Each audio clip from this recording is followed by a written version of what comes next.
The first Arcanum of the Tarot, the Magician, represents a beginning. It represents the aspect that initiates.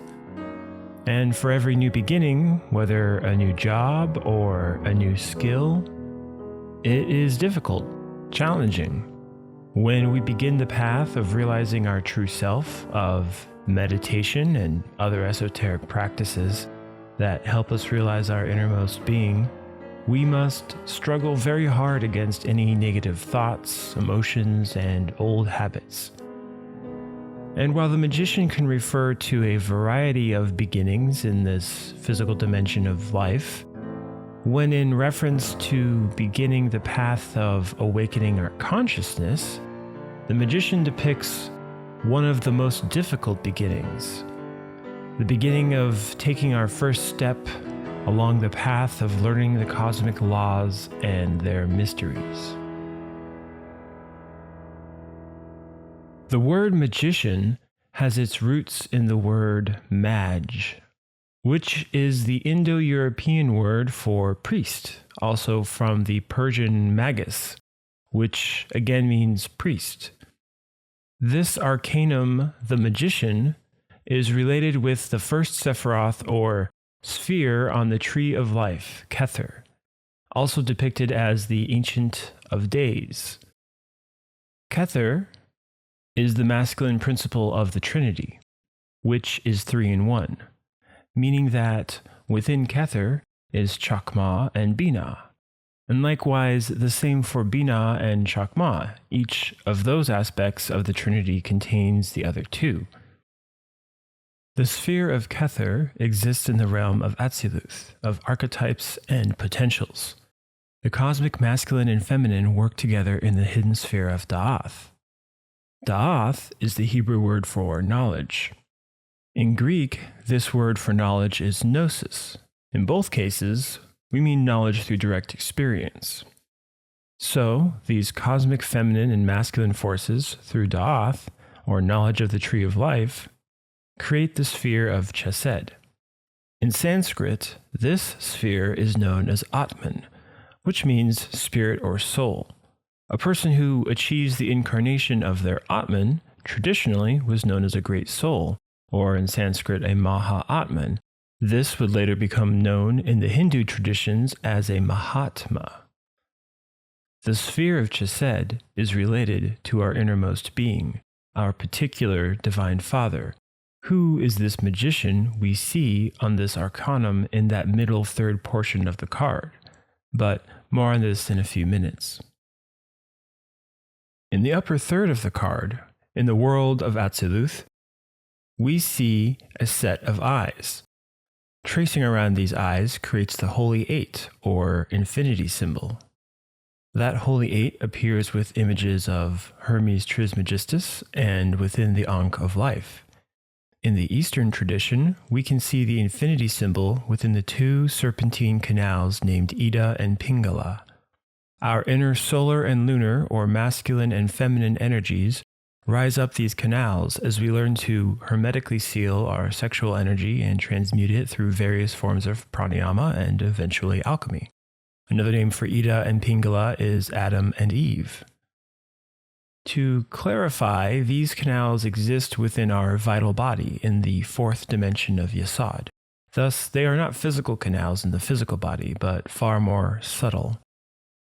The infinity sign has many meanings, many interpretations, but perhaps one of the most important is the continuum of consciousness. Often on this channel we discuss alchemy or white tantra, yet in the beginning, when we first arrive in these esoteric studies and meditation practices, we need to establish what's known as a center of gravity, psychologically speaking, a psychological moon. This requires meditation practice. The word Tantra is related to the Holy Eight, the infinity sign, as Tantra itself means flow or continuum. To maintain moment-to-moment awareness is achievable only through a continuous flow of consciousness. The magician, our innermost, does this with perfect serenity, yet we, the child or the consciousness, must learn to organize these symbolic aspects and elements within us as represented on the card. This is why we learn to meditate. to transmute our sexual energies, work with prayer and mantras, and ultimately, we learn to dissolve those elements that cause us to suffer, those elements that keep our sword and staff in a state of disarray. Returning to the middle third of the card, we see the magician's right face is in profile, representing that he is the manifested one, the masculine force. He is also our innermost, shown with a rising serpent on his forehead to indicate that he is a self-realized master in of himself. Our innermost is without psychological defects or egos, unlike us. On his clothing, we see a triangle, a representation of the Trinity. The magician is holding up a staff in his left hand. That staff is a symbol of our spinal column, upon which our kundalini rises based on the merits of our heart. We can see the magician's right hand is pointing downwards, symbolizing how we must descend in order to ascend, related to how we earn those merits of the heart.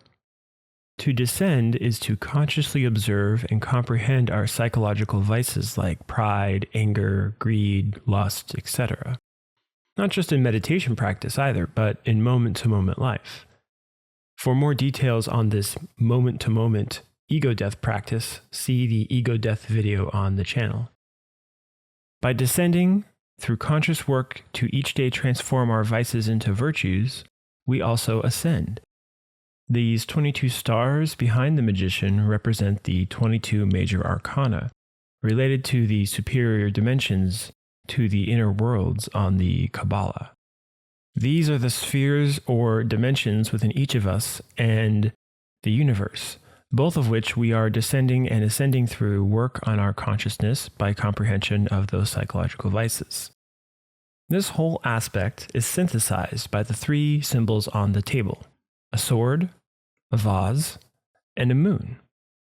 Like the 22 laws within us, these three items are disorganized through the fact that we ignore that we ignore. We are ignorant of our suffering. Thus, we begin to meditate and to seek gnosis, knowledge through direct experience. Like all esoteric symbols, these three symbols on the table have multiple meanings. For example, the sword can represent the cosmic masculine, commonly known as electromagnetic positive charge or projective energy.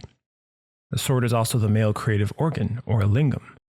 The vase is the cosmic feminine, commonly known as electromagnetic negative charge or receptive energy. The vase is also the female creative organ, or yoni. Another example of the vase, or yoni, is the throat, a vessel or womb that births the word. The moon also represents the cosmic feminine, but in the form of Mother Nature, which is a mechanical nature. The moon is like a clock that ticks and talks, waxing and waning.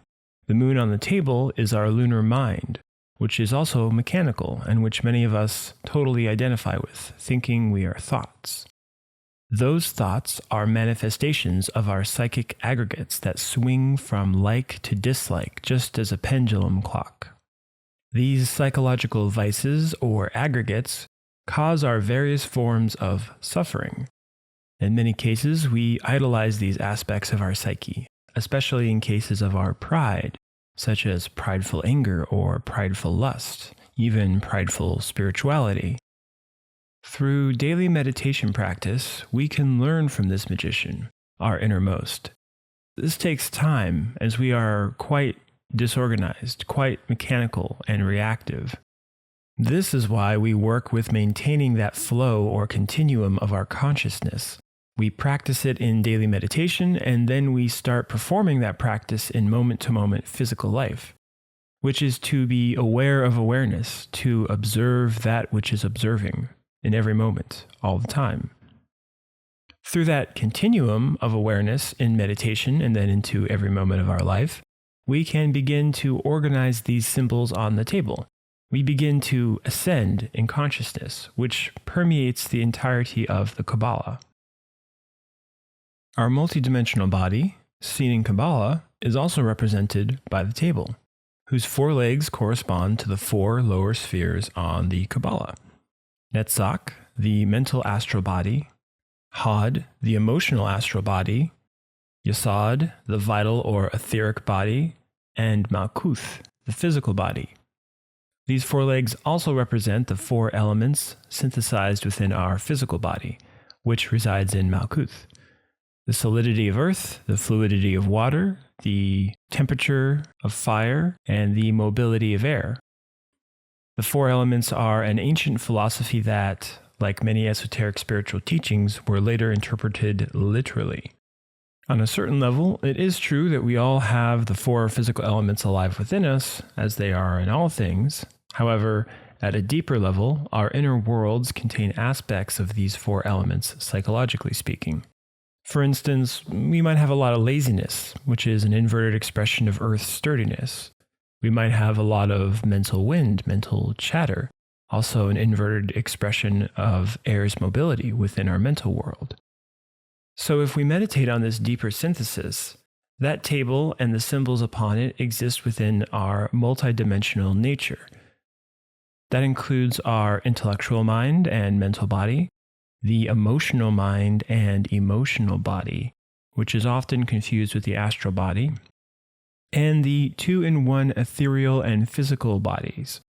Really, the vital or etheric body is part of the physical body, as the physical body sits on top of the vital body, from which our energy springs through the superior dimensions within everything, everywhere.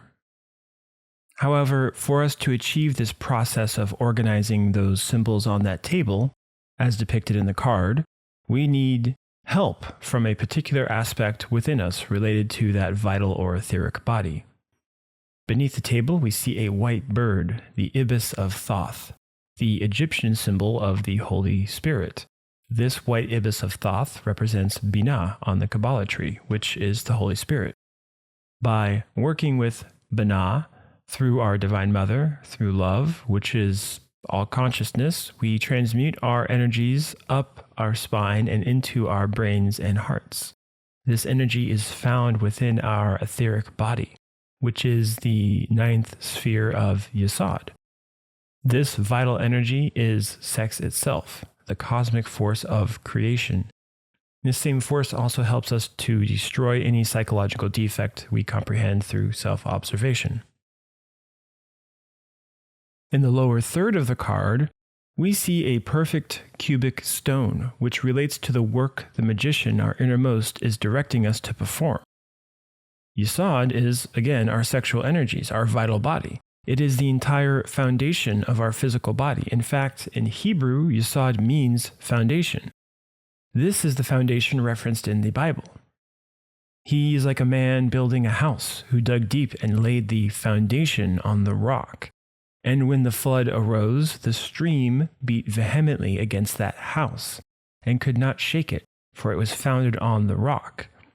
If we become more esotericist about these passages, we can see that the man building the house is related to the innermost, and the house is our body. The rock is the vital body, the sexual energies, and how we are using them. Are we using them in a creative way or a destructive way? So we create this perfect cubic stone by working with our sexual energies. Remember that this third lower vertical is related with the third realm of Yetzirah, itself related with the third aspect of the Trinity, Binah. Binah in the Hindu tradition is Shiva, whose wife is Shakti, the Divine Mother.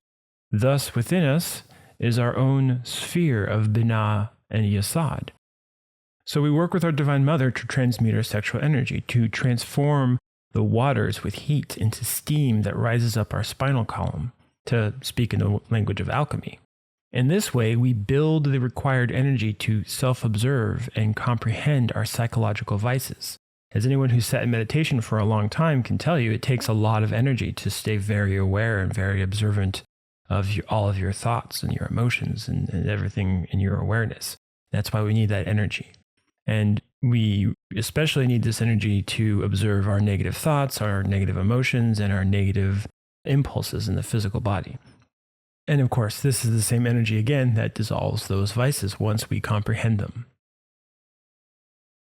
In the upper right of the Magician card, in the realm of Asya, we see the first Hebrew letter for Aleph, relating to air. If we place the letter Aleph over the human form, we can see the spinal column and a set of lungs. Anyone who has spent some time practicing meditation knows that breath corresponds directly with consciousness. The first thing a newborn baby does when fully entering the physical is breathe. Furthermore, one can survive days without food and less time without water and only minutes without air.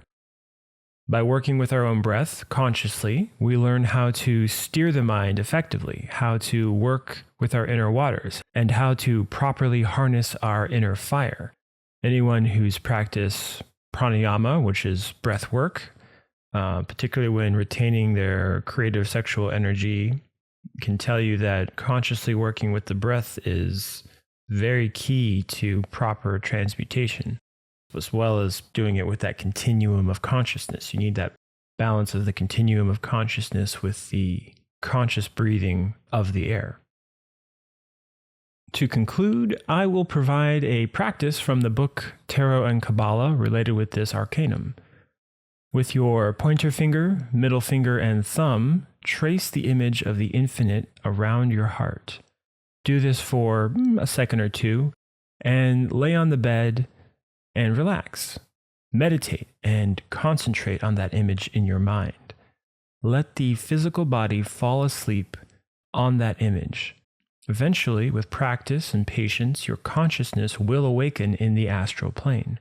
And this happens because that symbol represents the continuity of consciousness from physical to astral states. As always, thank you for watching. You can find further information about the Magician of the Tarot in the links provided in the description. If you'd like to support this channel and join the community on the Discord, you can follow the link on the description as well. Until the next video, wishing you happiness and joy on your warrior's journey to inner peace.